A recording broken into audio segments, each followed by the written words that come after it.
Hello, my friends, and welcome to a brand new episode of Discourse in Magic. My name is Jonah Babbins, and in this episode, we sit down with Eric Dittelman. This was a ton of fun because Eric is an incredibly busy performer. He was before the whole quarantine, and he is now. And it was a ton of fun to talk to him about both worlds. What he did in the college space. We spoke about agents, we spoke about managers, and then we spoke about virtual and all of the fun things that he's doing and how he's back up and crushing it in the virtual space, making awesome, intelligent, original, creative magic. He's been on Fool Us, he's been on America's Got Talent, he's been all over the internet, he's been on Ellen, and now he's here on Discourse in Magic, and I'm so excited to share it with all of you.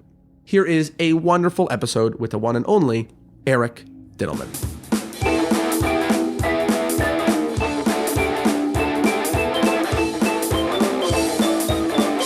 Eric, how are you? Hey, Jonah, thanks for having me. I'm great. I am so excited to have you on, not only as usual, obviously a fellow magician, but now a fellow podcaster, and you're really crushing it in the virtual space as well, and you've done amazing stuff. First of all, how are you? How's things? Yeah, I'm good. I mean, we're all just kind of surviving this pandemic and doing what we can to keep going forward. And, living in New York's a little bit different now, but I see a lot of my apartment, and I'm actually in the middle of a move right now, too. So I'll be seeing a lot of my new apartment going forward as well. So you mentioned we're all kind of trying to figure things out right now, which I totally agree with. I will ask, have you found some fun and some joy and some excitement in the virtual things going on right now? Yeah, when the pandemic hit, I just was, very much in survival mode of how I'm going to keep getting income coming in. And so I literally kind of slapped together basically anything that was possible to do online for a show. And I wouldn't let other performers necessarily see it because I wasn't super proud of the creativity behind it. But then as I started developing more and more things, I'm, proud of a lot of the pieces in the show now. And, learning the tech side of things, I think that kind of appeals to things I'm interested in terms of the Adobe Creative Suite and, editing all things together and all these graphics I've custom made for myself to just enhance the show. So I'm enjoying the learning part. It's a big learning curve, but also just finding that creativity of what works and what doesn't. That's kind of fun. Yeah, it's fun in Magic because there's all these closed systems that we have to learn how to do. So let's example, you're doing parlor magic and then you do a college show and you realize, a college show is completely different than parlor magic. And, and that happens in every single industry. And then, a TV spot is completely different than, and all of that. And it's kind of been a fun thing that everyone has got to learn together. So it's been fun to enjoy and watch the world of magicians dive into and explore. Let's start kind of at the very beginning, not the beginning of virtual magic, but the beginning of magic for you. How did you get started in magic? Oh yeah, that's a good question. I think most people got the magic set. I don't know. I definitely had one when I was little, but I think it was more for my brother, and I just kind of dabbled with it, and then I just kind of wasn't super interested until middle school when the World's Greatest Magic specials started coming on TV, and then the Blaine specials, and my dad realized that I liked these shows and would practice some card tricks. I think he'd brought me back some magic from some souvenir shop in one of his business trips. And then I think that kind of sparked it for me. And then I just kind of found books and kept going to the library and just learning everything I could. And it was all a hobby up until college time. So it was just card tricks I would know. Was there a community person or shop or something like that really kept you in it when you really started going? When I first started, no, I kind of did my own thing. And I think that could be good in a ways because I wasn't really influenced. I was, just reading things and kind of interpreting it in my own right. But it wasn't until college I even realized there was magic organizations or, the IBM, SAM, that kind of stuff that you could go to meetings and other people were there. I just knew about, magic shop that I would visit just randomly here and there. And pick up stuff. That was it. I didn't know if like people hung out and did this for each other. Talk to me about the transition moment. So you didn't think of doing it professionally, and then obviously you are now. So something obviously happened. Was there a moment or a turning point that made you go like, oh, wow, this could happen, or I should try this? Yeah, well, I went to school for music ed, so I was a teacher for 2 years for like choral music. Former life, no, don't do any of that now. but what happened was in college too, I was more fascinated in the mentalism side of magic, and all the stuff that you could do. I remember my first mentalism book was really Banachek's Psychological Subtleties. And, other people have, they say 13 steps or Animan or all these stuff. But what appealed to me about the mentalism was the improv nature of that, especially with that, the psychological subtlety stuff. And you kind of had to work your way through without knowing how it was actually going to go. So that became fascinating. But then, I taught for 2 years in the upstate New York area. And I just realized I didn't love that job. And I was going out doing open mics, just trying out stuff anyway.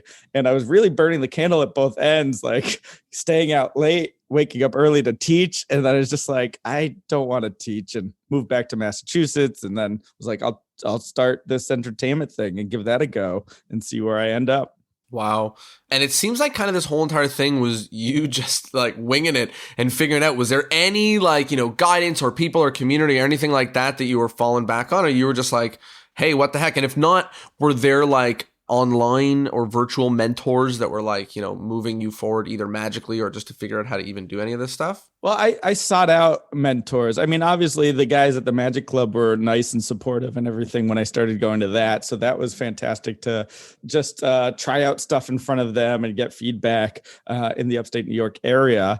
But then, when I started reading these books, Banachek and specifically Bob Cassidy, I sought them out. I intentionally looked for opportunities to meet them, not necessarily to learn from those workshops, but just to make those connections. So I remember there was a workshop Luke Germain did in Vegas, and I went because I knew Banachek was going to be one of the presenters, and I just wanted to go and meet him. And then same thing for Washington D.C. was there's a jazz mentalism Q&A workshop where Bob Cassidy was hosting, and a lot new and all these big mentalist names. And I went, and I was just like the youngest person there, and like naive and still learning at the time. And but again, those connections I made in those in-person gatherings have become lifelong connections, and people that I knew Bob up into his passing, and he was a big mentor to me. And I still keep in touch with Banachek and all this stuff, and bounce ideas off of them. So that was very important to have. It's amazing to hear about some of the different paths that magicians take. And sometimes there is the community is a real amazing thing. And sometimes, I often think that we can be bogged down in clubs and communities that's purpose is to spend more time in the clubs and communities and not necessarily to, maybe succeed and thrive outside of those. Do you feel like your solitude or kind of not solitude, obviously you're seeking out mentors, you're spending time. It's not like you like lived as a monk on a hill or anything like that, but kind of, it does sound a little bit different that there wasn't like a club or person or community or whatever that you attached yourself to, or at least was a big turning point or movement for you. Do you think that was, I don't know, do you think that was a good thing? Do you think that kind of like space is something that you would recommend for people? I definitely think there's benefits to finding your own voice and not being influenced by those around you all the time. Because I mean, especially in the magic world, we see so many people that get into it and are just emulating what they've seen, and it kind of gets redundant or copies of itself. And we just see so many things with stock lines that are the same. And I just knew, because I kind of did my own thing for a while, I had developed my style, what I liked myself. So when I then met other magicians or other mentalists or other performers, I wasn't as influenced by their type of presentations. And I think that's a strong note just to be aware. And when you're starting, you're trying on influences throughout. So I think there's a grace period, but I think eventually you have to get out of that grace period and find what works for you. It's interesting because, I think when I think about ways that you could have gone different or ways you have gone a different path and whatever, in my mind, when I close my eyes and picture a mind reader, you do not look like a mind reader. You're not wearing all black cloaks. You're not an Israeli, bald Israeli who, is bending cutlery. You're not like, you don't look like a mind reader. I mean, obviously it's not like, was it intentionally didn't design to wear a cloak or anything? But obviously there's some sort of choice going on there where you're billing yourself as a mind reader, but it's certainly comedy mind reading. You don't look a lot like a mind reader. Do you want to talk a little bit about that? Yeah, not that there's anything wrong with being a bald Israeli. I'm just saying I know plenty. They're wonderful as well. I love them. Yeah. But yeah, no, it's for me, in my own mind, I had that same idea of what a mentalist was or a mind reader was. And I just knew that wasn't me, but I was like, why would that stop me from still pursuing this path that I'm intrigued in, this realm of magic that I want to explore? So I just figured out who I was and, my kind of fun-loving, nerdy style and see if I could apply that to these techniques and not be the I'm in your head, creepy, serious, mysterious kind of performer. What is the hope, because you do bill yourself as mind reading, reading minds. What is the hope? You think you hope they leave believing it, not believing it, on the fence? Are you like, big on the disclaimer of it? Like, how do you feel about this whole thing? Well, that's one of the oldest arguments, right? the disclaimer argument. Yeah. I definitely fall more towards, the psychological presentation of it, although, some of that is, stretching it but I mean, I'm using misdirection and other things that actually are psychological, including psychological forces and so forth. But I'm more in the skeptical realm. Like, I don't want people necessarily believing. I like the agreed consent that when you come to a show, you are agreeing that I am going to necessarily not lie to you, but we're going to suspend our disbelief for the time we are together. And then I don't want you necessarily going out and contacting a psychic or whatever and believing that those are powers, because I believe extraordinary claims require extraordinary proof. Yeah.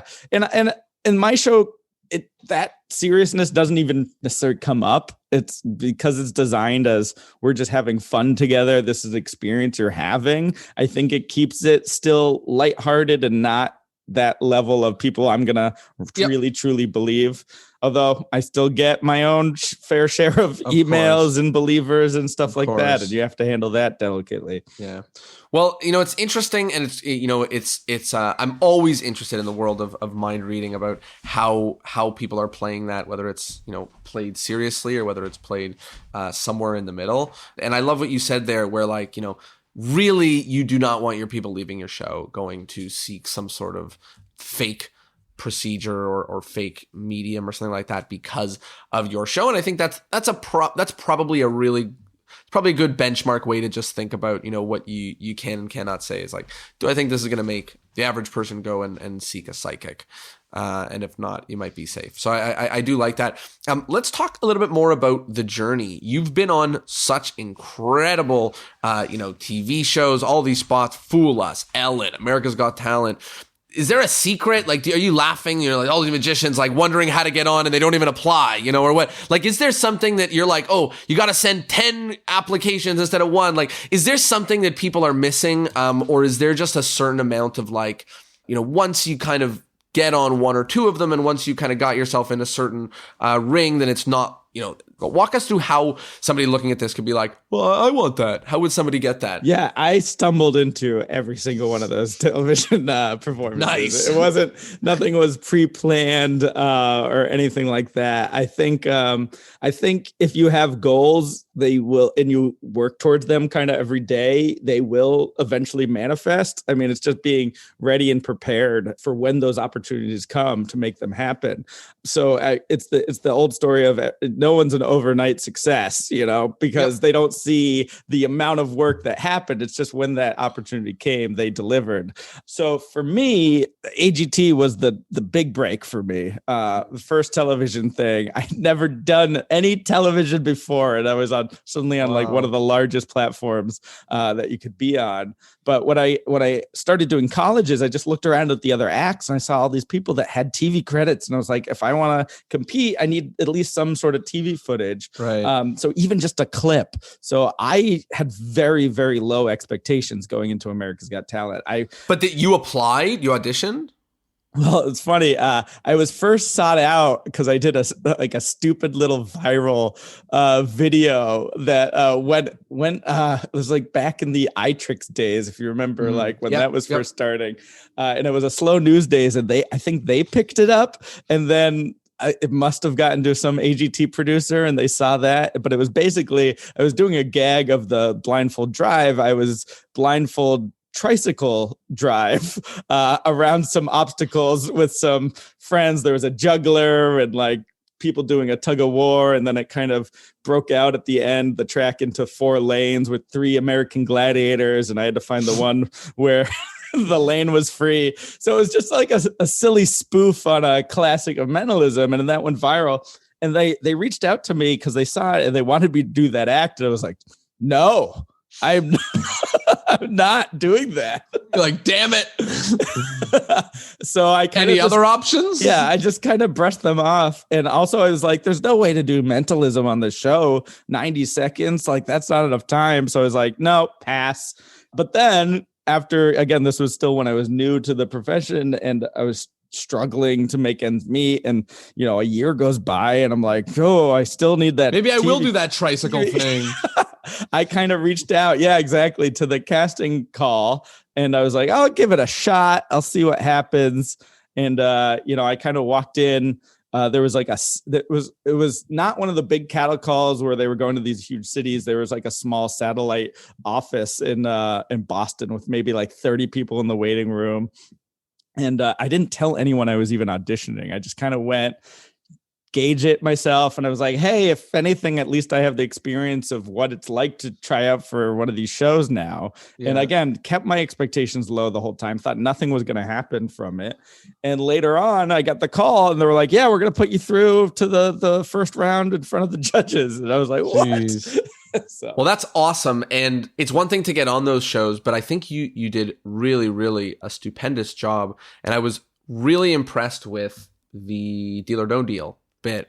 And the reason why is because it is, it's a creative bit designed for the people who literally designed for Howie, and like, it's brilliant. And I thought it was really clever. And that was kind of one of the things I was referring to when I said earlier, like building magic in a closed system, which is, okay, you end up on America's Got Talent. Like, it is completely different rules than in every other magic thing you've ever done in your life ever. And completely different stakes and different rules and different requirements and different things to touch on. So talk to me a little bit about, like, how did you create magic for that show after old reliables, like what else do you do? How do you go into that trying something new on a stage that you haven't done before?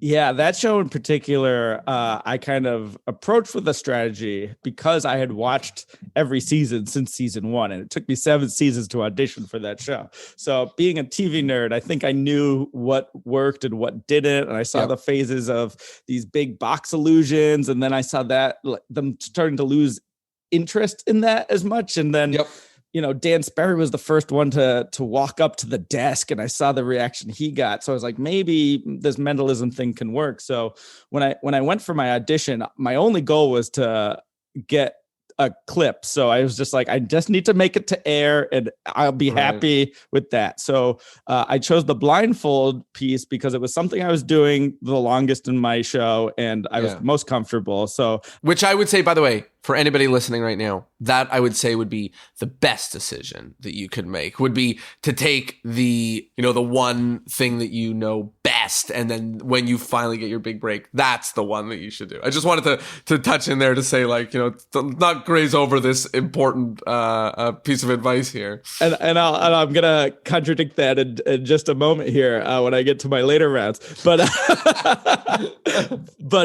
what happened was I knew what looked good for television and the visual of having my face duct tape shut, and a piece that used all three judges. Back when I was on the show, there was only three judges, but using the three judges and Nick Cannon, the host, I knew had the best potential for me not to just get montaged or cut from the show, but to actually show the clip. So once that aired, I was like, great, mission accomplished. Everything else now is just icing on the cake, and I didn't care about, necessarily going all the way and winning. It was just kind of like, how am I going to approach this each way? So the fact that I started customizing, that was the other thing that I think was important with my run, is I started to gear pieces towards each judge, because I realized that they were the catalyst for the audience at home. The next piece I did was a small piece for Sharon Osbourne, where I revealed her crush that wasn't Ozzy Osbourne, but she even just made up a name, which made it even stronger. And it was in a time when the judges' cuts was no other audience, so it was just about the host. And I also realized with these acts too, that a lot of them plateau and they kind of just do the same thing over and over again. So I like the contrast of bringing it small, because if I got any negative note that this isn't Vegas, this isn't big enough, which they tend to do, give that note a lot. I knew for the next round I had this Deal or No Deal that I pitched to them, and Howard Stern luckily gave me that exact same quote that I was hoping for. He's like, I like his stuff, but is it Vegas? And then I was like, boom, ready for that. And can show you that I have growth and, everything like that. Wow. Well, it was really, really incredible, to watch those, and amazing that it was just a whim to go and audition, and kind of I can see in your face that it still kind of seems ridiculous and fun and cool, like it is. It seems like so long ago that it's just a strange experience. And, I said I was going to contradict myself, because that Deal or No Deal thing I had created during my judge cut round, and just pitched it to him without really knowing a method of how to do it. So I had 4 weeks to get all the props built, and then figure out how to do it, and then do it for the first time. And the first time that it worked, you only get a couple of rehearsals with the producers. But the first time it worked was day of dress rehearsal. And then I go, all right, just got to do it one more time. And if it doesn't work, hey, still great TV. That's kind of how I pictured it, and could edit around it if it looked bad or whatever, and still use the clip, because it was all about the clip for me. Wild. It was a wild appearance, and a few of them that look really, really phenomenal. Talk to me now about Ellen. How magicians, they make it their life's mission to get on Ellen. They're like tweeting, like sending, like airplanes that say, put me on Ellen, or other, ridiculous stuff. What does one do to get on Ellen? Or do you call the people from America's Got Talent and say, hey, do you guys know the people from Ellen? Because I'm just messing. No, it was, again, it was kind of one of those things that I figured after AGT, I wanted to keep the plate spinning as long as possible, because I know by the time the next year's season happens, a lot of the acts previous years get forgotten about. So this kind of just came about. I guess someone had seen my clip and thought it would be good for Ellen, and reached out to me. I had a few connections from people as well, and I don't know how much that really played into it or not. I'm sure it did. Again, all very tangentially and weird, and it's all about just knowing and networking, I think, too. But it happened to hit right before the next season of America's Got Talent hit, so it extended my longevity a little bit. And then, I had only had those 2 TV spots for a while, and just had a kind of was focused on working and traveling. And then after a drought, I was like, oh, I got to get back on television. And luckily, Fool Us is one of those shows that could do it for you. So wow. It's funny when people hear about college magic, when they hear about TV spots, when they hear about all this stuff, they often think agents. Do you have an agent? Yeah, I have an agent in the college market, and I have a manager I work with for corporate and other work and appearances. Yeah. But when you want to show up, when you see like a TV spot, is that your agent being like, hey, Eric, you should really do this? Or is this you being like, hey, this would be fun. Let's do this. Because I think people imagine an agent like in a movie, that they all of a sudden are free from work and all they have to do is just the magic tricks, and that is all of the things they have to do. So in all of this, is this like a you thing? Is this a we thing? Is this your agent being like, hey, you should go, it's been a while since you've been on a TV show? How does this kind of thing work for somebody wondering? Yeah, I think it's a give and take. It's kind of, I'm searching for opportunities and sending it to my manager's way, and he's looking for opportunities as well. So, we're kind of pushing each other in different directions like that. But it's the same thing with leads for gigs as well. Like, I'm generating gigs throughout by appearances and meeting people and my shows that I do and passing them off for my manager to handle. And he's looking for gigs as well. And it's tough. It's not that Hollywood kind of, entourage kind of Jeremy Piven character or anything like that. But it's just people kind of working and trying to get the most out of the act. So. Mm-hmm. Talk to me about when those decisions happen. Because I think in college, it's very popular in college markets to have an agent who works exclusively in the college market. I've heard many of the entertainers I know say like, yes, I have a college agent.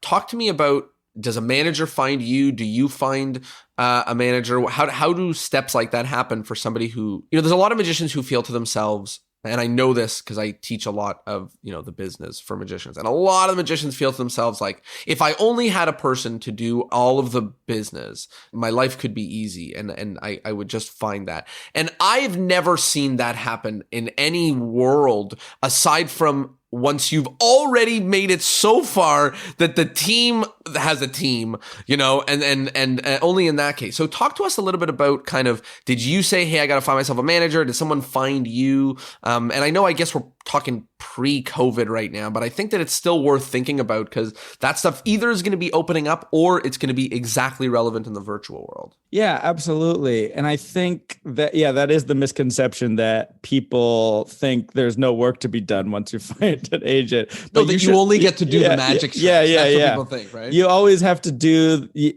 going to have to be doing the business side of things because that's what we're doing. We're self-made businesses. So for me, when I entered the colleges, I was self-represented. So I was doing everything myself. And then I got to a point with America's Got Talent after that, where I was busy, that I actually connected with my good buddy, Matt Franco. And we kind of did our joint agency at the time.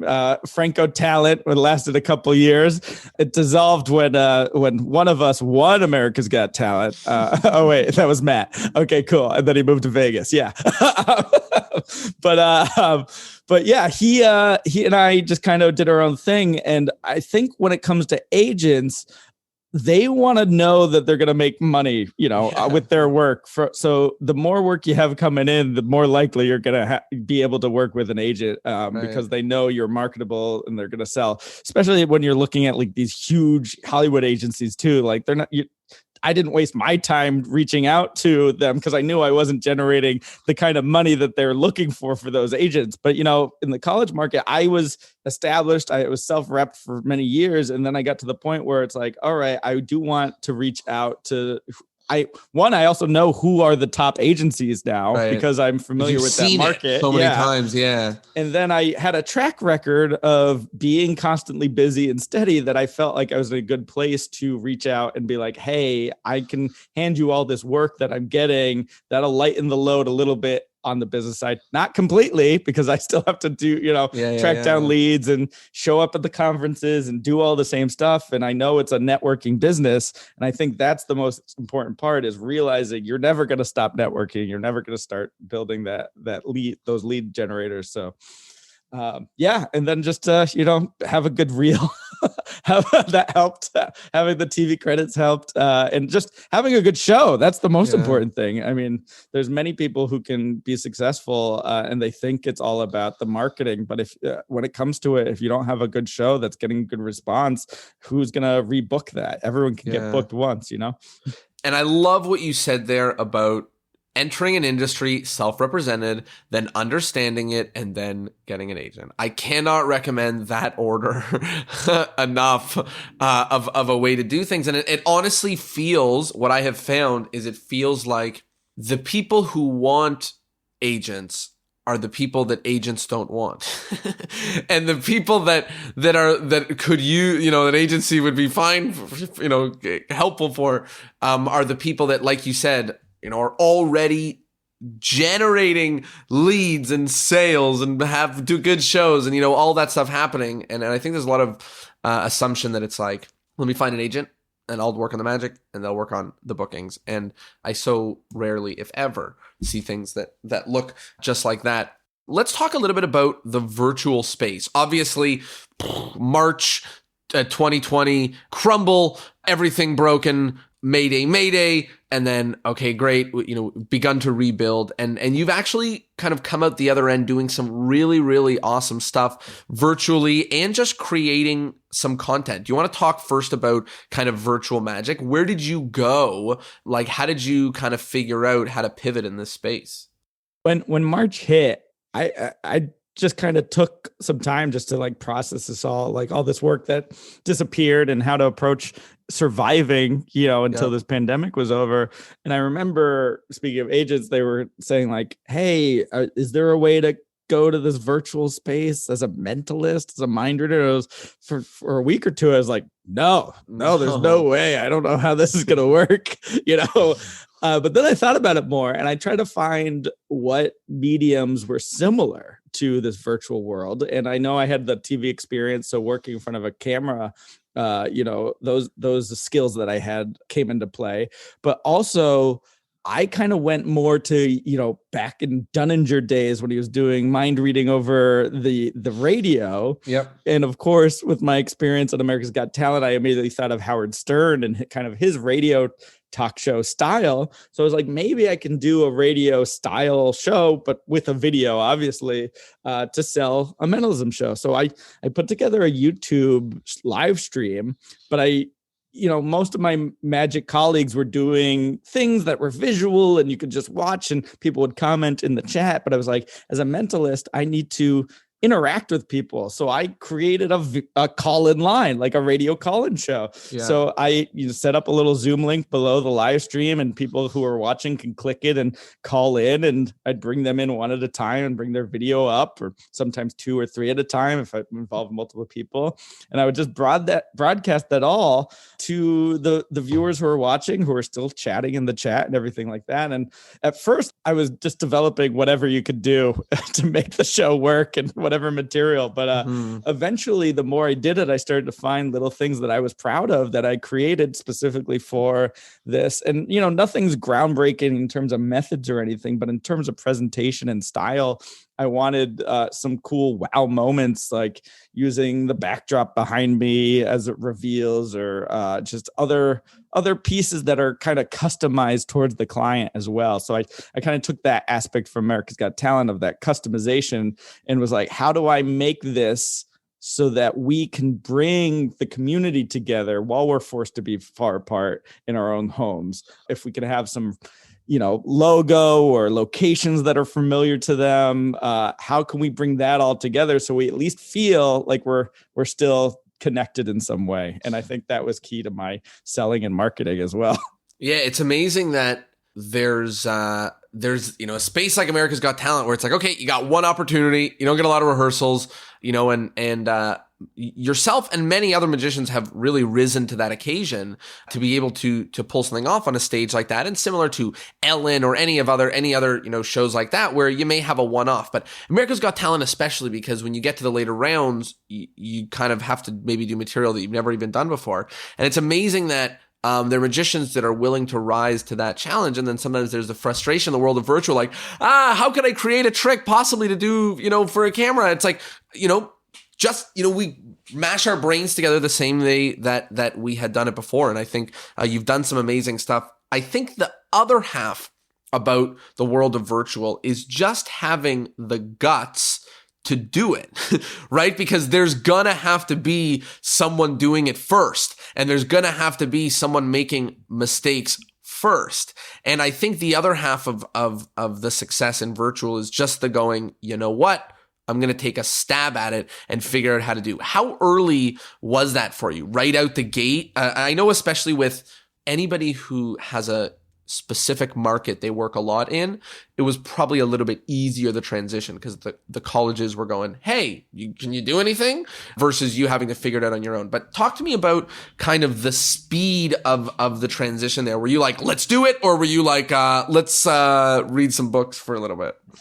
Well, like I said, it took me like a week or two to just wrap my head around how I could even possibly do this. And I saw what some of my colleagues, two very close friends in the college market, my friends Michael Kent and Peter Bois were the first two that I knew that were doing live streams and just getting it out the gate. So, but I was in constant contact with them and trying to figure it out and problem solve with them. And it was nice having that community of friends because normally when I workshop things, I'm on a stage. I created a show in New York where I could just try out random things, went back pre-pandemic and not worry about failing. So I kind of took that same model and that approach, which really stems from my improv background too, of, everything can fail and doesn't really matter in the long run. But I started testing their shows. And then when I came up with my show, I started testing with them. And then I would do lay people runs and having, dry runs with friends when I first was using Zoom and just so many feedback issues. Yeah. And I remember I had all my friends calling in and they all just immediately left because just the sound problems were happening. We're like, all right, we'll do another test tomorrow if you're all around, And just having that opportunity to be okay with failing as you figure it out. I think that's really the key. And I think, one real advantage that happened early on is we were able to put ourselves in environments that had really high forgiveness. What you were just talking about there, which is like, you step out into this thing and like, hey, the audio's broken. That's okay. It's March 29th, the pandemic was 2 weeks ago. So thanks for showing up and giving it a stab, and same as in April and May and June. And, we do shows for our family and for our friends where if something goes wrong from the magic to the sound or whatever, there's really, really high forgiveness. And I think that it mirrors some of the things, like you said, like an open mic situation. In Toronto, we had the newest trick in the book, which we then made virtual, calling the newest trick in the MacBook. And we did a whole bunch of different virtual open mics to just get used to that space. And I think just that idea of, we think in virtual, like, oh, the space doesn't exist anymore. You can't try new material somewhere fun and loose, but it's not true. I taught a little lesson, which was cool. There's an app called Calendly.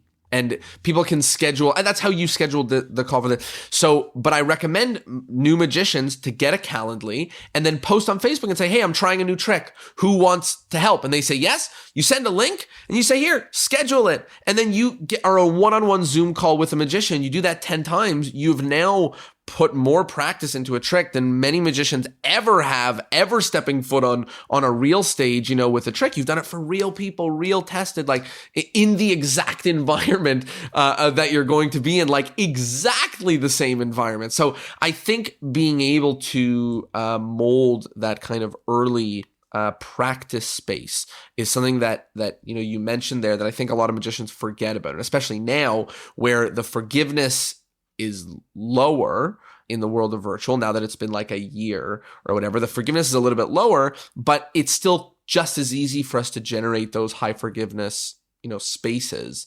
open mics and community things. The thing I'll add to that is you need a place to be bad. That and it can't be that paying gig. You could take lower paying gigs. That you're okay with being bad at. But if you got a important gig coming up, you want to do all your tests before that. You can't go out of the gate and just hope it's all going to work. And the other thing 100%. I'll add, and this is something I've done throughout my whole career, is you can create your own space to be bad. You can create your own spaces throughout. So even before the show that I was doing in New York, when I was still living in Massachusetts, I started just with a couple friends, a show at a comedy club there. And, it was a bi-weekly test things out, not your kid's magic show, although that phrase has been used a lot now. But it was just like a trial run of place to try material, and it was So let's talk about that. Was that the Amazeball show, or was that? So that was a precursor called what was it? Disillusioned. And Disillusioned. Yeah.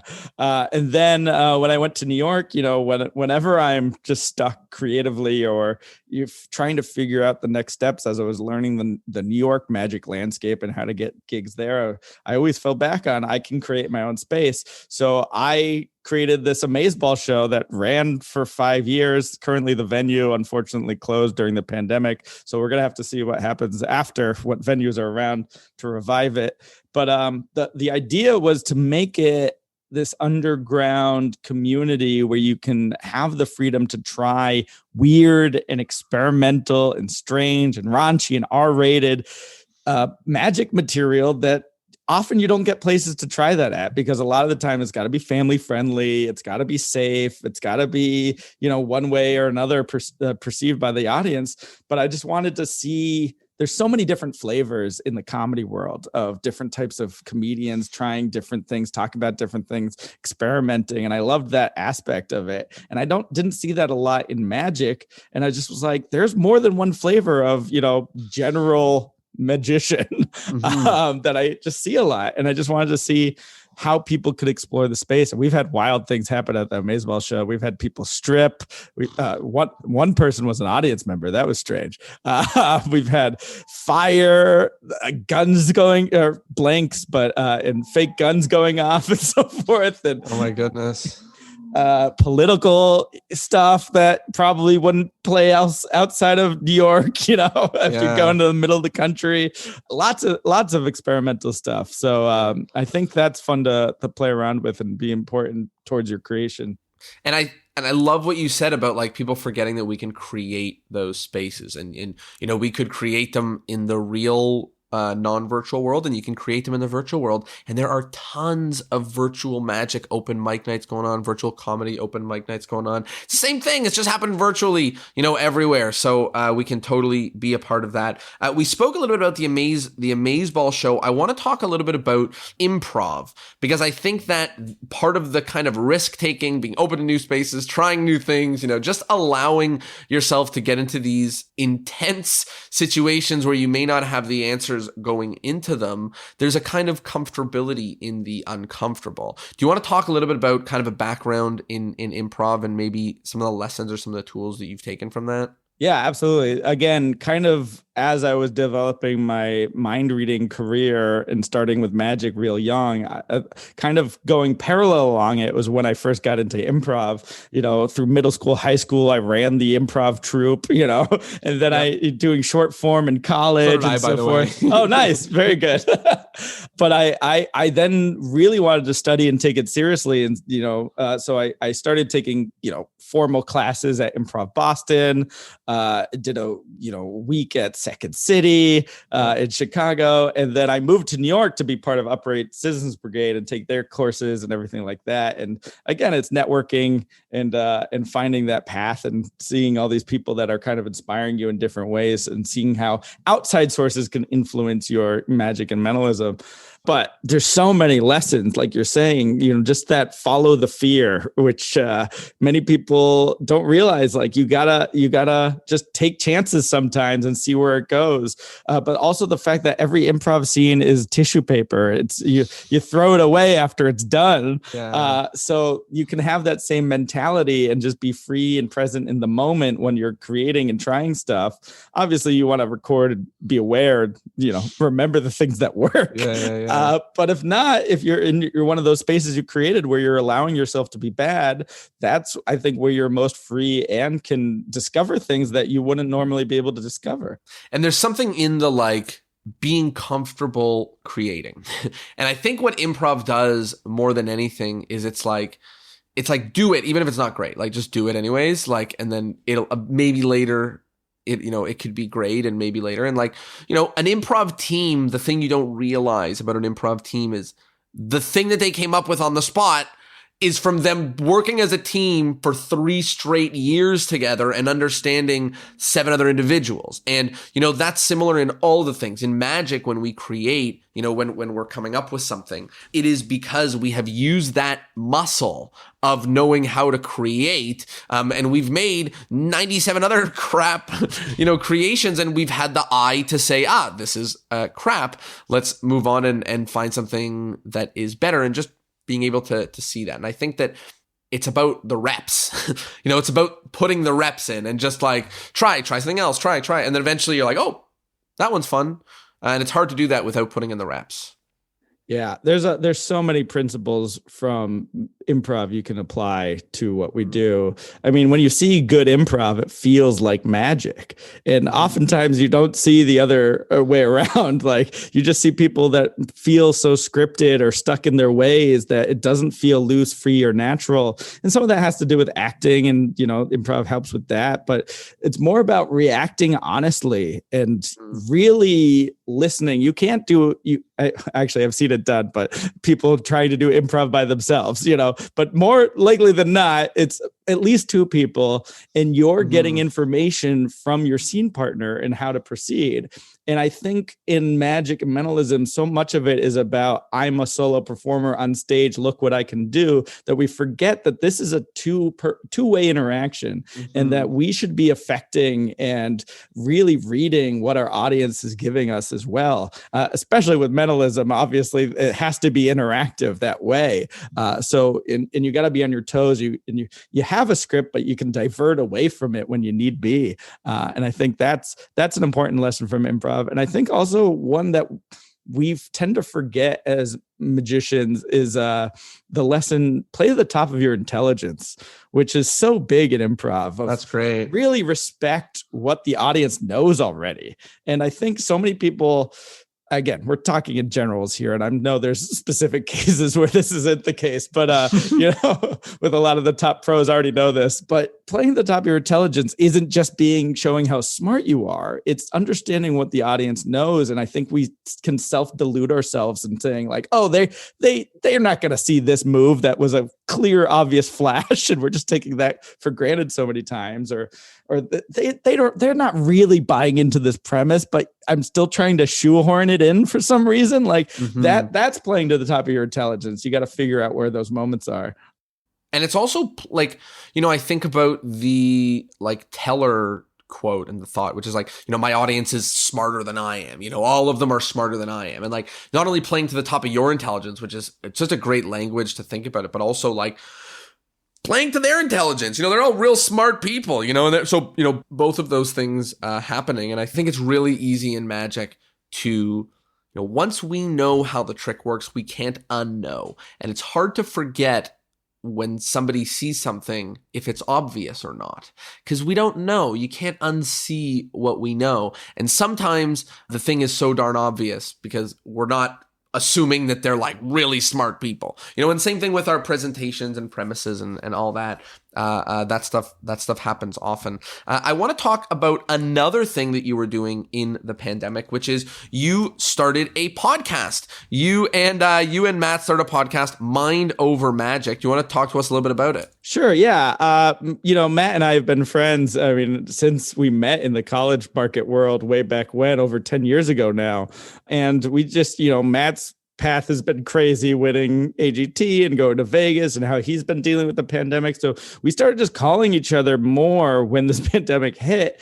And we've always had long conversations whenever we chatted about everything in life, to performing and theory and everything like that.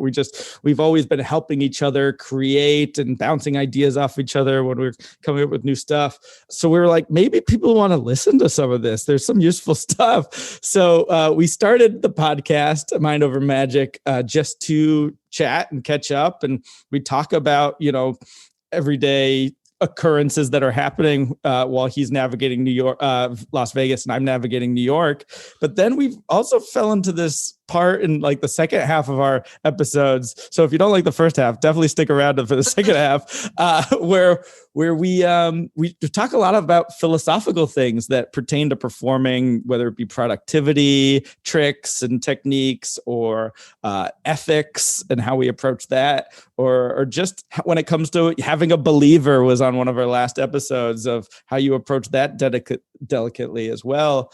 And I think we're just kind of going for a group hang feel. I know there's plenty of great magic podcasts like yourself where you're interviewing someone and getting their story and their philosophy. But, we talk about other things as well. A lot of pop culture that comes up, things we're watching, goals to better ourselves. But we're going for more just a community feel, just a hangout feel. And so I guess, yeah, like you're saying, magic adjacent perhaps, but definitely because it's things that are on our mind, magic and mentalism are going to come up quite frequently throughout. So it's for a broad audience, but also if you're a magician or mentalist listening, you'll get some gems out of there as well. One thing I think about during this, or one thing that has come to me so many times during the world of producing a podcast is you forget, living in New York or LA, or for me in Toronto, like what it is to not have a community of magicians. Like it is hard to comprehend what that's like. And there are so many people, whether jumping into the hobby of magic or, all of that, or literally, making their careers, trying to figure out how to make it happen, get to the next step, survive virtual, and they're literally doing it alone. Like actually alone. So that was one of the biggest ahas for me is just getting inside of these conversations that are actually happening. I used to think, well, I'm sure there's 100,000 other people having these exact conversations. They surely don't need to hear mine. But the reality is they're not exactly the same, and they might need to hear yours because it looks different to them. So I'm really appreciative of every magician who's releasing, amazing content to help magicians. I especially love podcasts. So I think it's particularly wonderful. Has there been a big aha moment for you, especially with respect to some of the responses or receptiveness from the audience? No, we do like riddles and trivia too to break things up because that's kind of my whole vibe. I love games. Yeah. If you can't tell, they can't see, but I have a whole board game wall behind me. But yeah, no. So we've appreciated people who've chimed in and gave us riddles and trivia to do. But again, we're still growing the audience, and we want to kind of get more user feedback in and see what kind of things people are interested in chatting about as well. Because like you were saying, these conversations are very important to have, and I think everyone has, like you said, it has their own take, but you have to find your own version that fits you. And I think that's important. And I think listening and feel like, oh, that little tidbit, that applies to me, that resonates, and this one doesn't. That's how you develop your own sense of magic character and ethics and philosophy regarding all this stuff as well. So the more sources, I think, the better, just to help you redefine what you're thinking in terms of this. What works 100%. For you, what doesn't. Yeah. I love the big wave that's been happening of magicians going online and sharing their lessons of what's been working for them. And especially like there is only one, Eric, there's only one Matt, and putting those conversations and especially documenting what is happening right now during this time frame is incredible, because I don't think virtual is going to vanish. So certainly it's going to exist in some sense. And the fact that we've been able to document and see all of this growing in the way that it has been really, really, really wonderful. How have you enjoyed the content creating side of it? Because I think as entertainers, we still do the same thing over and over again. And now, when the world of virtual, so many of us are realizing that we have the same audiences and the same fans showing up, which means that we have to start making content that looks different. We've gone from being entertainers to content creators.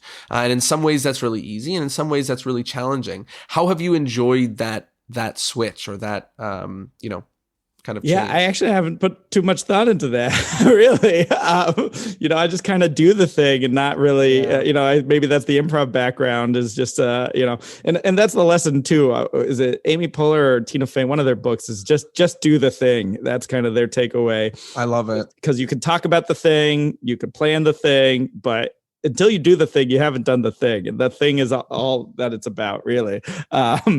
So I just kind of, again, put it out there. Me and Matt are just chatting about things that are going on in our lives. So that's really generating the content there. So, it is different each week as we are approaching things and finding things to do. One of the first episodes we talked about, like, a lot of my non-performer friends were saying how bored they were. And I was just like, I don't understand that as a concept. How can you be bored? There's so many things. I'm always trying to learn a new thing. I'm learning new software. I'm reading a new book. I have all these shows I could be catching up on, and I'll get to them eventually. So I'm never bored, but I have other things that I'm focusing and trying to move that, the goalpost forward a little bit each time. Dude, I cannot agree with that more. I'm like, I've never had more to do than when I've been locked in my house with all the things, to do that I have. So I'm with you. And it's very funny. I think us magicians I think we've trained our whole lives for this year. And I think many of us got to really call upon that training to stay inside and read magic books and work on, amazing, cool projects and all that fun stuff. We are nearing the end of the interview, and there are a few wrap-up questions that I ask each and every guest at the end of every episode. And now we're basically there. So one of the wrap-up questions is the endless chain. So in order to keep the podcast going on for eternity, each guest is asked to recommend another guest that would be perfect for the show. So who would be a wonderful guest for the show? The two catches are, you have to be able to put us in contact, and I must not have had them as a guest already. Okay, so I haven't gone through your whole back catalog to see who you've It's had hard. Yeah. But you've done many episodes, Jonah. But I think this one's cheating because I already know you're going to have Matt on. Yeah. So I'll say Matt. I already mentioned Michael Kent and Peter Bois. That would be great. I think Michael Kent would also be great. Good friends of mine in the college Peter market. Bois as well. Yeah. And other two mentalist friends. Why don't we just throw out names? I don't know if we'll get them. Colin Cloud awesome. Is doing some great stuff. Great. And my friend Vinny DePonto too, I think, has a different take on things as well. So awesome. Is that plenty of names? That is plenty. Usually it's just one. So you've outdone yourself. The next thing is about modern magic. So what's one thing you like about the world of modern magic right now, and one thing you don't like going on in the world of magic right now? Ooh. In the virtual world specifically, or just? I've been asking that question before virtual happened. So you take it how you like. Yeah. I think the moments of creativity that inspire me, that are people finding their own voice and finding new ways to approach things, I just love that, and I always encourage that. The flip side of that is probably the negative thing, is just people taking ideas, sitting there with a notepad, watching another performer, grabbing a line there, or, a presentation idea that's not necessarily theirs to have, and think they have this ownership over it because they saw it. I think that's really bad for our art. And I think there's ways to be inspired by seeing other shows, but I think going through the proper channels, at least reaching out to the performer, seeing if you like an idea, maybe if they allow you to use it, also knowing that they can say no and respecting that, I think is key.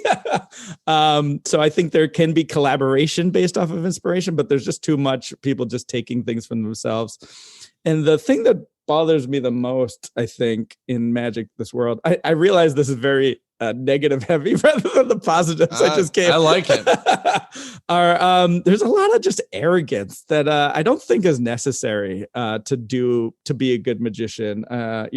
Saying I'm the best at this, or the first at this, or whatever, unless it's factually true. Which who even cares? Yeah, absolutely. So one of the mottos that I've just taken to heart growing up, and I have plenty of friends who've kind of coined this, but just be humble. You're going to be much better in life if you're humble and lower your expectations. And there's a place for marketing yourself, and that's to the client because you're trying to sell yourself. But amongst your peers, you don't have to try and outdo someone else with, I'm doing this many shows more than you, and so forth. 100%. And I think that's frustrating. Yeah, I think a lot of magicians who maybe were living their lives offline are all now online again. So we're hearing a lot more people talk and a lot more people do things. And sometimes that can rear its head in some ugly ways. So thank you for that. The next one is the take-home point. People have been listening to us talk about magic for a long time now, and we've talked about many different things. If there's one thing you think is the most important, or at least the one that if they think back to that, when they think back to this episode, what do you think that one best nugget for everybody is? Yeah, there's a few that come to mind, but I think the one that popped in first was just creating your own space and finding a place to do your thing and to actually do the thing. I think that I got to get it right. It's either Tina Fey or Amy Poehler. I read both of their books back to back, so they blend together. But you know what? I think that's that's the best piece of advice. You can write about the thing, you can talk about doing the thing, you can think about doing the thing, you and your friends can plan about doing the thing, but just do the thing. That's where the magic happens. So thank you for that. And finally, let's talk about plugs. Where can people find you? Where can people find the podcast? Where can people connect and see what you're up to on the interwebs? Yeah, you can visit my website for professional purposes just at ericdittelman.com. That's EricDittelman, although I bought all the domains. So in case you try a spelling, see if it gets you there. For social media, I'm at eDittelman, same spelling, Dittel. And then Mind Over Magic, the new podcast, we've done 20 or more episodes now since the pandemic. Just on any podcatcher where you're listening to this now, you could probably find us. Just search Mind Over Magic and see me and Matt talk about lots of things.